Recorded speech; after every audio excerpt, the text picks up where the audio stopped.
7 seconds. That's all it took. I spent weeks as a kid, hunched over a calculator, writing a snake game line by line, debugging it for hours, feeling like a genius when it finally worked. 7 seconds. That's how long GPT-5 took to build the exact same game.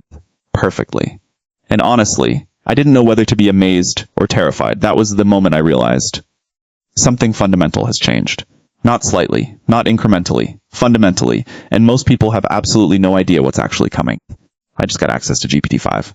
And I need to tell you what I found. Not the marketing version, the real version, the version that made me sit back in my chair and stare at the ceiling for a minute. Because this isn't just a smarter chatbot, this is something different. And the gap between what most people think this is and what it actually is, that gap is dangerous. Let me start with something that sounds simple. GPT-4 could already pass the SAT, the LSAT, the GRE, medical licensing exams, sommelier certifications. It outperformed 90% of humans on almost every standardized test we threw at it, and the world kind of shrugged. Because it still felt like a tool, a very smart tool. But a tool, GPT-5 feels different. And I want to be specific about why. It's not just that it's smarter. It's that for the first time, you can ask it any hard scientific or technical question and get an answer that actually holds up. Not a confident-sounding wrong answer. An answer that experts look at and say, yeah, that's right. And that changes everything. Because intelligence that can answer hard questions correctly is not a tool anymore. It's something closer to a collaborator. Here's what the second inning actually looks like. We've been playing this game for a while now. First inning, ChatGPT launches. World is shocked. Everyone tries it. Some people panic. Most people go back to their normal lives. Second inning, GPT-5. And this is where it gets real. Because in the second inning, the model doesn't just answer your questions. It starts living inside your life, your Gmail, your calendar, your daily decisions. Imagine waking up tomorrow morning, and before you've had your first coffee, your AI says, hey, I noticed something changed on your calendar. I was thinking more about that question you asked me yesterday. I have an idea. That's not the future. That's the next few months. And most people are still treating this like a search engine. Now here's the part that stopped me cold. The worst mistake made so far wasn't a security failure, wasn't a data breach, wasn't a bioweapons problem. It was this. The model was too nice, too agreeable, too supportive. And when they tried to fix it, make it more honest, more direct, users pushed back hard. One user said, please give me the old version back.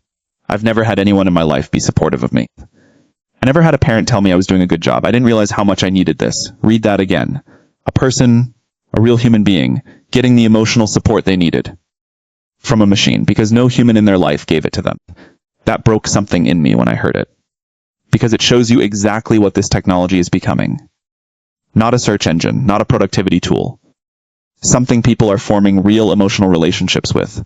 And we haven't even begun to understand what that means. Let's talk about the second inning for your career. Because here's what's actually happening right now. The jobs that seemed safe 2 years ago aren't as safe anymore. Not because AI is replacing workers. Because one person with GPT-5 can now do what used to require a team. And that changes the math on hiring. Everywhere. But here's the twist that most people miss. The people who will be fine are not the ones who compete with AI. Nobody wins that race. The people who will be fine are the ones who figure out what they do that AI cannot. The judgment call in a difficult client meeting, the creative leap that comes from lived experience, the ability to walk into a room and make people trust you, the emotional intelligence to know what someone needs before they say it. Those things don't compress. Those things don't automate. Those things become more valuable as everything around them gets automated. Here's something that genuinely surprised me. The honest answer about who's in the most danger right now isn't who you'd expect. It's not people with fewer skills. It's people who are most attached to a very specific expertise, the person who spent 15 years becoming the best at one narrow technical thing. Because when AI compresses that specific thing, their whole identity goes with it. An identity crisis is harder to recover from than skill gaps. The most adaptable people right now are the ones who know who they are, separate from what they currently do, who can pick up new tools without feeling like they're losing themselves. That psychological flexibility is the most underrated skill in this entire transition. Now here's the thing nobody is talking about. A kid born today will never be smarter than AI. Not ever. Not in math, not in science, not in writing, not in coding. The machine will always be faster, always more accurate, always more capable on measurable cognitive tasks. And that child will grow up thinking that's completely normal. The way we think electricity is normal. The way we think the internet is normal. They will look back at us at this moment at people who thought being smart meant knowing things, and feel sorry for us, the way we feel sorry for people who had to look everything up in encyclopedias. So what do you do with that? You stop optimizing for being the smartest person in the room, and you start optimizing for being the most human, the most connected, the most trustworthy, the most capable of doing what machines structurally cannot. That's the shift. That's the whole game. We are in the second inning. There are many more to come.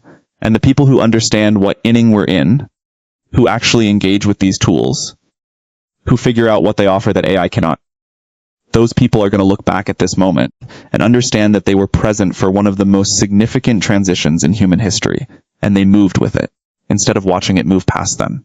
The window is open. GPT-5 is just the beginning. The only question is what you build with what comes next.